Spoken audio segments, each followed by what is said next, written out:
Assalamu alaikum wa rahmatullah. Merci beaucoup JP, merci à tous d'être venus. Merci également pour ces témoignages que nous ne pensons pas en tout cas mérités en ce qui nous concerne. Parce que nous avons en tout cas tracé une trajectoire concernant le référentiel que nous avons mis en place et qui se veut de faire du Sénégal une société digitalisée en 2034. Si je ne m'abuse, nous sommes encore en 2026. Donc les objectifs ne sont pas encore atteints. Donc pour les félicitations et les témoignages, j'espère en tout cas pouvoir compter sur le ministre Samba et sur l'ensemble des Sénégalais pour en tout cas nous féliciter d'avoir pu contribuer à faire de ce Sénégal cette société numérique, une société digitalisée et un pays de services à forte valeur ajoutée.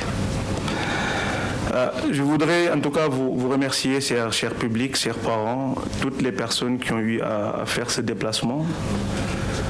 Je ne pensais pas trouver en tout cas autant de monde. Et également un peu surpris parce que le ministre Bakary, en tant qu'homme de lettres et ministre de la Culture, je pensais en tout cas trouver ses amis de la culture, les bongoman et tout ça, mais je vois qu'il n'a pas suivi son successeur au niveau du ministère de l'Artisanat. C'est bien. C'est un bon début. Merci beaucoup. Merci, M. Bakary. Confirmer également une chose, hein, comme le professeur l'a dit, non, pas le professeur, je pense que c'est monsieur qui disait à côté que le président a scindé le ministère en deux et il l'a confié à deux parents serrères. Je pense que là, on peut confirmer, en tout cas une bonne fois pour toutes, que maintenant les Alpulars sont les rois des serrères. Et en confiant également le ministère du numérique et des télécommunications à M. Samba Diouf, que nous connaissons très bien parce que nous avons instauré une comitologie quand nous sommes arrivés à la tête de ce département.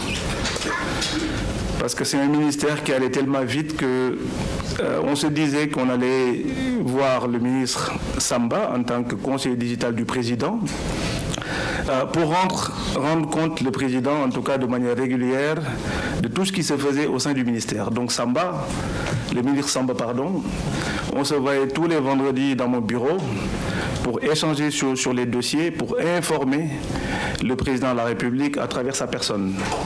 Donc quand il a été choisi, on s'est dit, le président aime bien finalement les New Deal, pour l'avoir confié à un homme qui connaît les dossiers, autant que les gens du ministère de la communication, des télécommunications et du numérique. Merci beaucoup, Monsieur le Président, pour ça.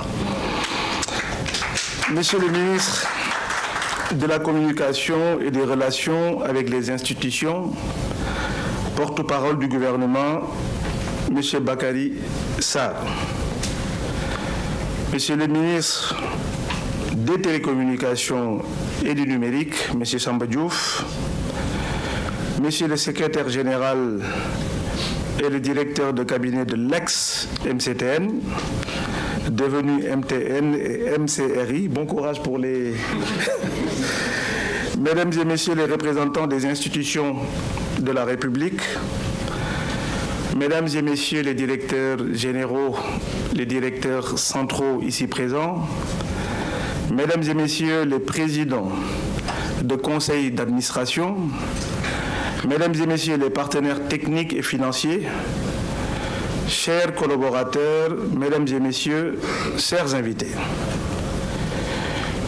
Il est des moments dans la vie publique où l'émotion se mêle à la gratitude, où le devoir accompli invite à la réflexion, où la transmission devient un acte de confiance dans la continuité de l'État. La cérémonie qui nous réunit aujourd'hui est de cela. Au terme de cette mission que son Excellence le Président de la République, Bassirou Diomaye Diakhar Faye, m'avait confié à la tête du ministère de la Communication, des Télécommunications et du Numérique, je voudrais exprimer ma profonde reconnaissance pour l'honneur qu'il m'a fait et pour la confiance qu'il m'a accordée.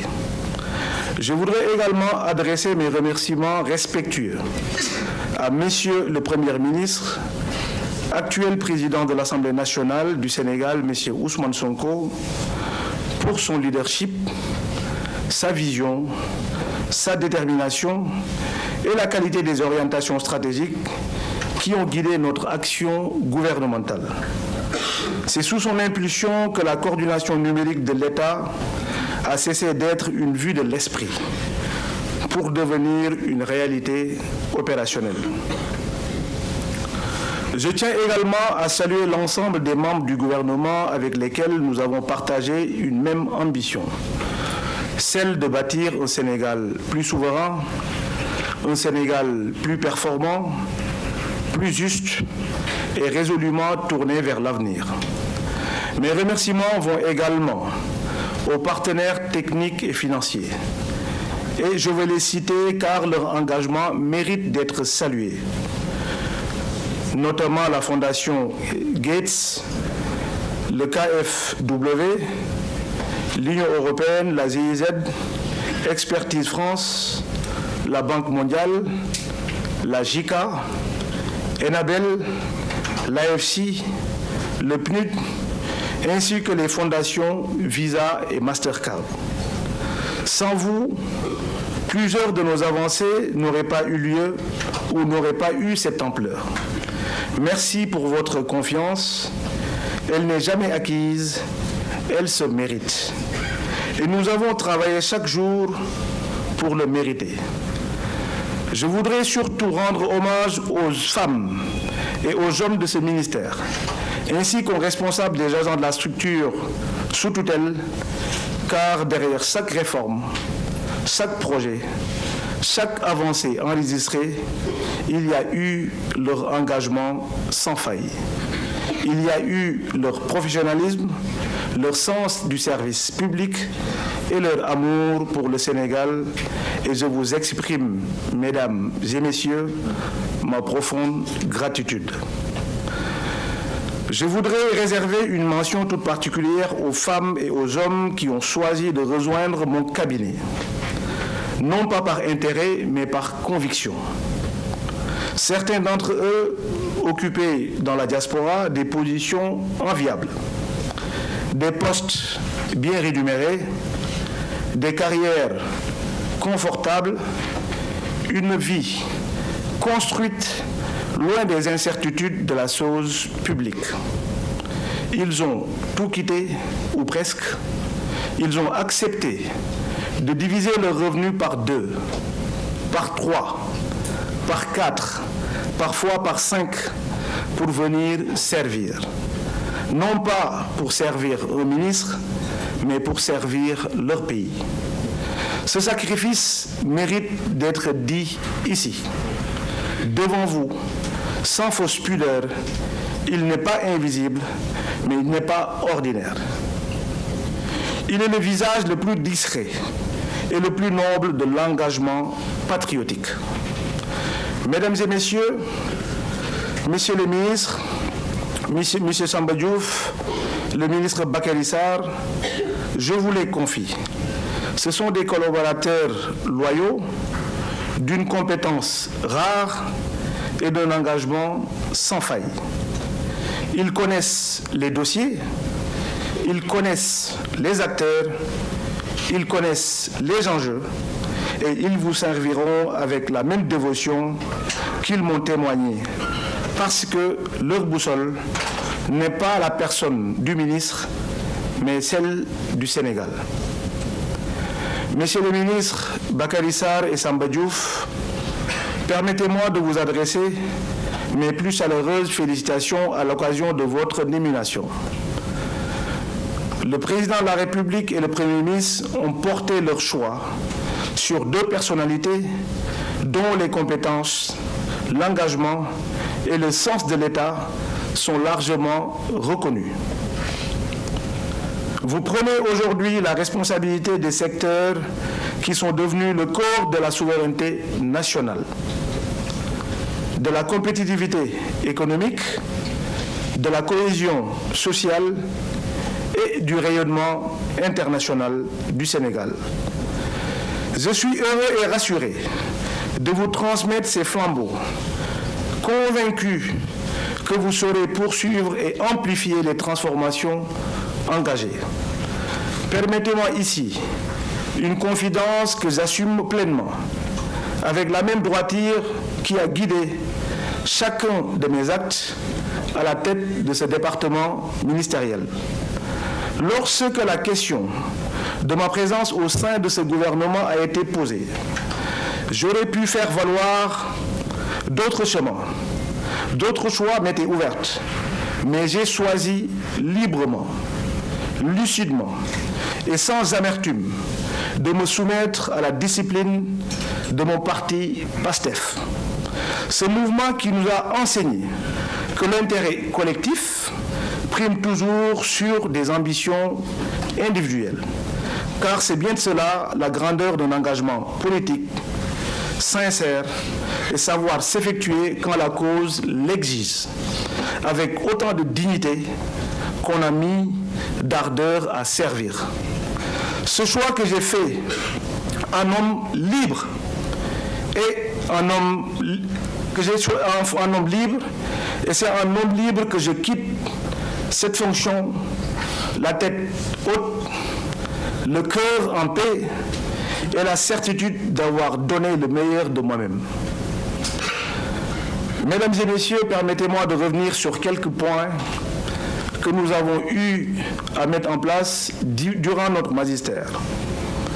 Sur le plan de la communication, s'agissant du secteur de la communication, nous avons travaillé à renforcer la transparence, la crédibilité et la modernisation de notre écosystème médiatique. Les réformes y sont souvent difficiles en raison des blocages structurels profonds, résistance au changement, lourdeur institutionnelle, intérêts parfois contradictoires. Comme le rappelait Nelson Mandela, cela semble toujours impossible jusqu'à ce que ça soit accompli. C'est ce qui nous a animés durant ces 2 années de mandature. Sur le fonds d'appui du développement de la presse, le FADP, nous avons voulu que l'édition 2025 soit celle de la transparence, de l'équité et de l'objectivité. Sur une enveloppe budgétaire totale de 1,9 milliard de francs CFA, intégralement mobilisée, et 164 bénéficiaires ont été retenus à l'issue d'un processus rigoureux, 37 entreprises de presse privées et 127 radios communautaires réparties sur l'ensemble du territoire national. Pour la première fois, les attributions ont reposé sur une grille de notation objective et publique, en conformité fiscale et sociale, respect du code de la presse et la régularité de parution. Signe de cette exigence nouvelle, le budget de fonctionnement du FADP lui-même a été réduit de 87% par rapport aux exercices précédents.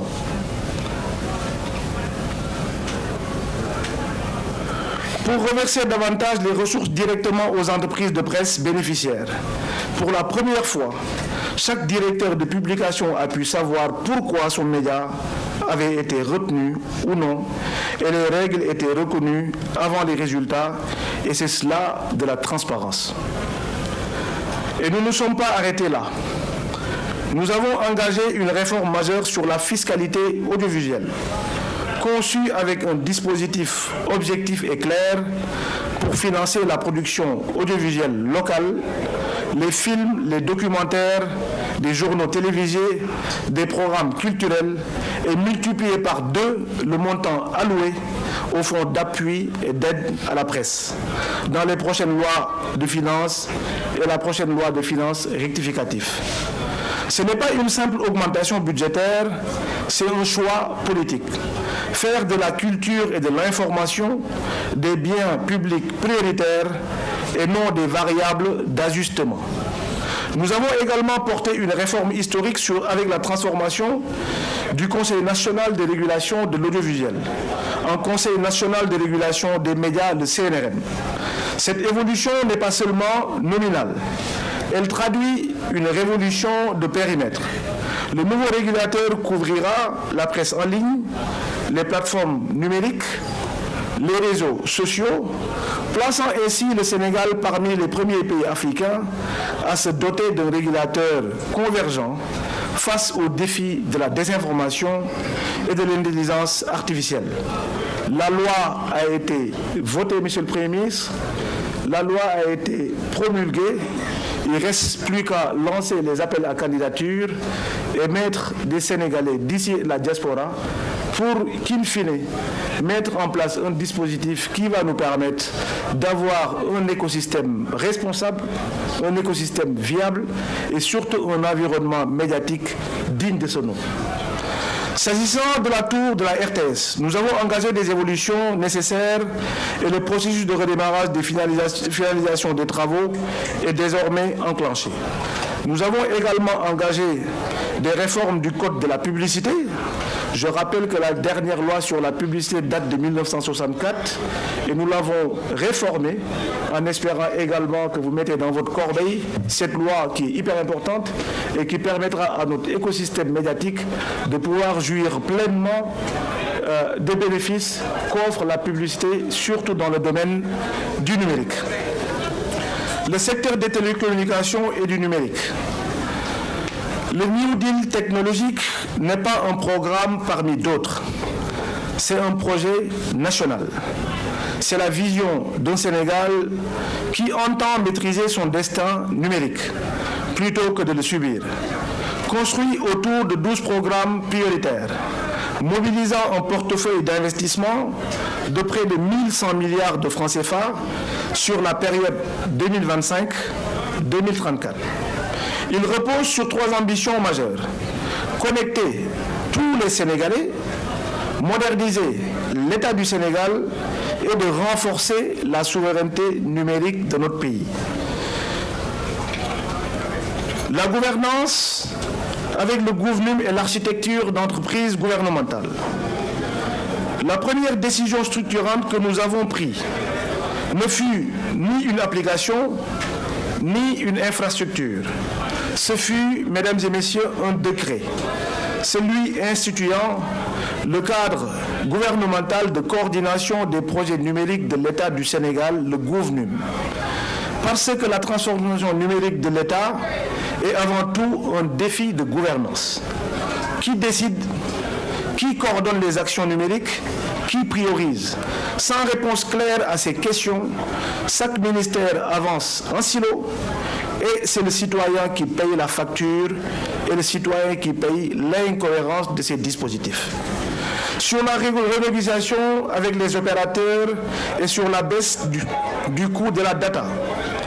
Depuis 2024, nous avons engagé des concertations structurées avec l'ensemble des opérations de télécom pour réduire le coût de l'Internet pour les Sénégalais, non pas par décret, mais par un dialogue exigeant, fondé sur des données objectives et une vision partagée de l'intérêt général. Et les résultats, mesdames et messieurs, sont là, mesurés et vérifiables. L'indice des prix des services mobiles a reculé de 16,6% en une année. 4 trimestres consécutifs de baisse, le gigaoctet devient progressivement accessible à tous les Sénégalais, y compris dans les zones rurales. Ce n'est pas un fait d'aubaine, c'est le fruit d'une volonté politique ferme et continue. Les infrastructures publiques numériques, notamment le DPI qui constitue notre fondement opérationnel. Nous avons fait notre approche des infrastructures publiques numériques, portée par des Nations Unies et le G20, des biens communs numériques, ouverts, interopérables, sécurisés et souverains. 2 piliers majeurs sont déjà en production. Le premier, c'est la plateforme d'interopérabilité nationale du Sénégal. Fondée sur le principe du once only, le citoyen ne doit jamais plus fournir 2 fois la même information à l'administration du Sénégal. Aujourd'hui, c'est une réalité dans notre pays. Le deuxième élément concerne la plateforme de e-paiement de Saint-Trésor, portée par le Trésor public, désormais instrument national de paiement électronique des services de l'État, un acte de souveraineté financière et numérique. Sur les plateformes citoyens lancées, je veux nommer le e-Sénégal, le guichet unique citoyen, une interface unique, simple, accessible, où chaque Sénégalais, de Dakar à Tambacounda, peut accéder aux services de l'administration, soumettre ses demandes, suivre le traitement de leur dossier et recevoir ces documents sans avoir à se déplacer. La plateforme e-Consulat, le lancement officiel était prévu ce samedi 13 juin 2026. Le pays pilote qui a été choisi, qui est la France, et le e-Consulat n'embarque pas seulement 1 ou 2 démarches symboliques, il intègre d'emblée 7 procédures administratives complètement digitalisées pour nos compatriotes de la diaspora.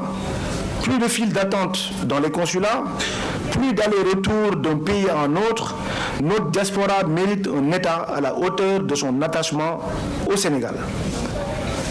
La plateforme Kumpa, l'espace numérique sécurisé de communication souverain entre les plus hautes autorités de ce pays, le président de la République et les membres du Conseil des ministres. Hébergé localement ici au Sénégal, chiffré, auditable, parce que les communications d'État n'ont pas à transiter dans des serveurs étrangers. Sur la connectivité et les infrastructures physiques, le renforcement de la bande passante nationale. Nous sommes passés de 600 mégabits à 20 gigaoctets et ce n'est pas une amélioration, c'est un bond quantitatif. Je veux marquer un temps sur la connectivité universelle, mesdames et messieurs. Nous avons annoncé il y a 1 année l'ambition de connecter gratuitement à Internet plus d'1 million de nos concitoyens dans les zones rurales et également dans les zones blanches. Cette ambition prend corps aujourd'hui avec l'arrivée du premier opérateur satellitaire très haut débit au Sénégal et les zones blanches ne sont plus une fatalité. Elles deviennent des territoires connectés. Elles deviennent des territoires ancrés sur le service numérique au Sénégal. Le voyage du président de la République il y a 2 ans à la Silicon Valley qui a marqué un tournant stratégique pour notre pays. Je veux ici rappeler, mesdames et messieurs, un moment qui a marqué cette mandature. Ce voyage du président de la République, son Excellence Bassirou Diomaye Diakhar Faye, dans la Silicon Valley avec le chef de l'État, nous sommes allés dire aux géants mondiaux de la technologie, que ce soit Nvidia, que ce soit Google, Microsoft, ARM, Starlink, 500 Global, une conviction forte. Le Sénégal ne peut plus être un simple consommateur de technologie. Nous voulons des partenaires d'égal à égal, fondés sur le transfert de compétences et le respect de notre souveraineté nationale. Et depuis tous les jalons qui ont été posés, marque aujourd'hui cette souveraineté que le Sénégal a voulu mettre en place, notamment une des premières plateformes d'interopérabilité nationale qui, dans les prochains jours, nous verrons des développements sur l'intérêt et ce que ça rapporte au Sénégal en termes de fiabilité des données, en termes de partage des données et surtout en termes de transparence. Bientôt dans ce pays, au Sénégal, aucune administration n'aura la possibilité aujourd'hui de transiter de l'argent liquide. Tout sera digitalisé et tout passera par ces plateformes. Le projet d'accélération de l'économie numérique, le PAENS. Le PAENS qui repose sur 4 composants majeurs, l'extension de l'infrastructure numérique souveraine, le cadre réglementaire moderne, la confiance numérique et la cybersécurité, le développement de l'écosystème start-up et l'emploi du numérique avec un objectif, faire émerger d'une dizaine de champions technologiques sénégalais à l'échelle africaine d'ici 2030. 150 millions de dollars d'investissement et une méthode d'investissement sans cohérence produit des gaspillages. L'innovation sans coordination produit de la fragmentation et nous avons choisi, mesdames et messieurs, de faire de la cohérence du numérique au Sénégal. Le parc technologique numérique a franchi une étape décisive. Ce lieu devrait être une fierté nationale. Il est devenu le symbole d'inachèvement. Nous avons posé les bases de son opérationnalisation avec une feuille de route claire pour accueillir l'ensemble des startups du Sénégal, des centres de formation et des investissements technologiques. Sur le secteur postal, le redressement, Madame la directrice des postes, est largement revenu là-dessus. Nous avons institué, avec l'aide des plus hautes autorités de ce pays, un conseil interministériel consacré à la poste, une première au Sénégal, qui a permis de mobiliser l'ensemble du gouvernement autour d'une stratégie commune de redressement. Le plan de départ négocié a été lancé le 29 décembre 2025. 360 candidatures ont été enregistrées pour un objectif initial de 268 départs, traduisant ainsi un niveau d'adhésion largement supérieur aux prévisions. L'ensemble s'est déroulé dans un climat social apaisé. Le chemin reste exigeant, mais les bases de redressement sont désormais posées. Mesdames et messieurs, le travail accompli est important, mais il ne constitue qu'une seule étape. Les défis qui nous attendent, les nouveaux ministres sont considérables.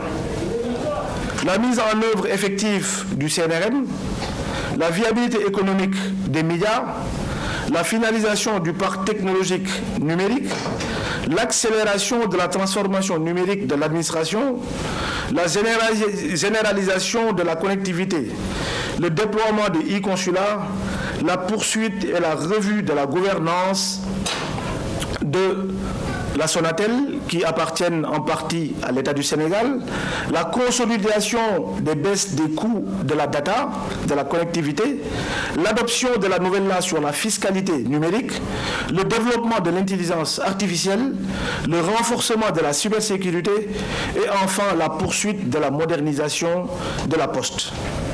Mais je suis confiant parce que les fondements existent. Confiant parce que les fondations existent.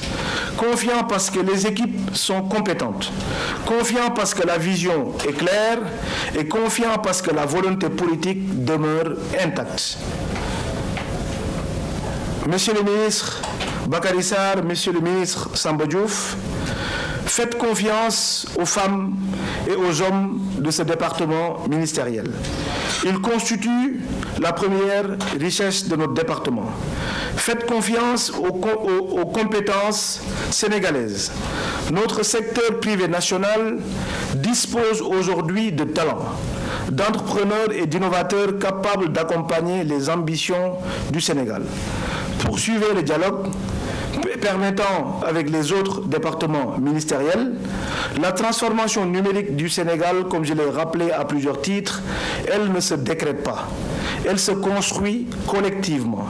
Jusqu'ici, nous avons fonctionné en silo. Nous avons l'ambition, la responsabilité, avec le New Deal technologique, de pouvoir corriger enfin l'ensemble des incohérences que notre pays a connues jusqu'ici en termes de gouvernance.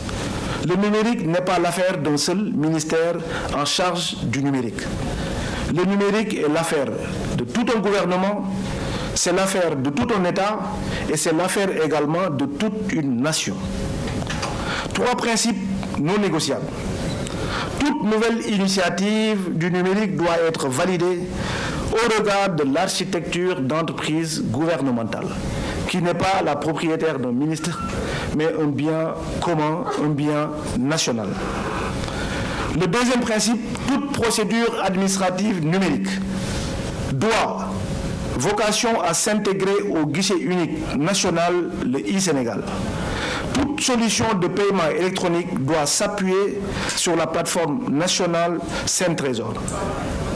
En conclusion, je ne saurais conclure, mesdames et messieurs, mon propos sans adresser une pensée toute particulière à ma famille, dont le soutien indéfectible, la patience et les sacrifices ont constitué pour moi une source permanente de force et d'équilibre. J'adresse aussi ma profonde gratitude aux militants et responsables et sympathisants de mon parti, le PASTEF, qui a porté cette conviction, le projet de transformation nationale. Je voudrais également toute ma gratitude à mon cabinet, des gens qui m'ont accompagné, notamment le directeur de cabinet, M. Mohamedou Seck, à qui j'adresse des remerciements infinis.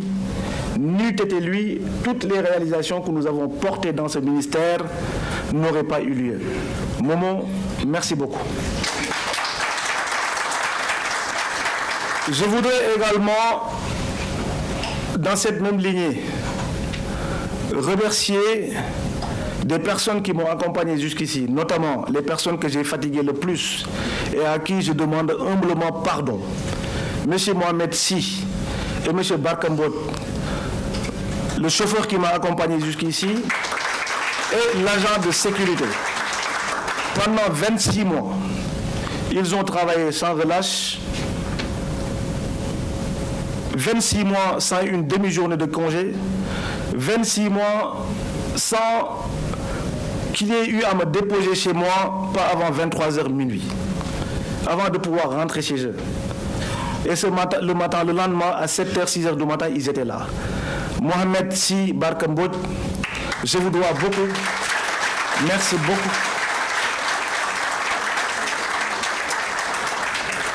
Je voudrais également rendre hommage particulier à M. Ousmane Sonko.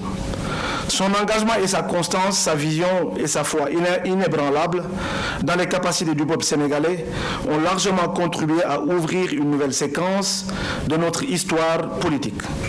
Servir sous son leadership au sein du gouvernement et au nom du président de la République, son Excellence Bassirou Diomaye Diakhar Faye, aura constitué pour moi un honneur et une responsabilité dont je garderai toujours une profonde fierté.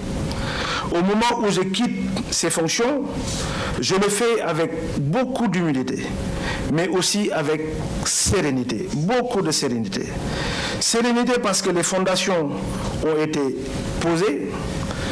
Sérénité parce que je sais que les femmes et les hommes de ce département continueront à servir l'État avec le même engagement. Sérénité enfin parce que je suis convaincu que les ministres qui prennent aujourd'hui le relais seront poursuivre, mais amplifier également les transformations que nous avons engagées jusqu'ici. Je quitte cette fonction sans rancœur. Les tensions, quelles qu'elles soient, font partie du jeu démocratique. Ce qui compte, c'est le Sénégal. Dispose demain d'une presse plus forte, d'une presse responsable, d'une presse indépendante et d'un numérique souverain. Je vous transmets non seulement des dossiers, chers ministres, non seulement des projets, mais surtout une conviction. Une conviction que le Sénégal dispose de tous les atouts pour devenir une référence africaine en matière de communication, en matière de numérique, en matière de télécommunication et d'innovation, et le meilleur, mesdames et messieurs, est devant nous. Que Dieu vous bénisse, que Dieu bénisse le Sénégal, que Dieu bénisse nos deux chers ministres. Vive le Sénégal, vive la République, et je vous remercie à toutes et à tous de votre aimable attention.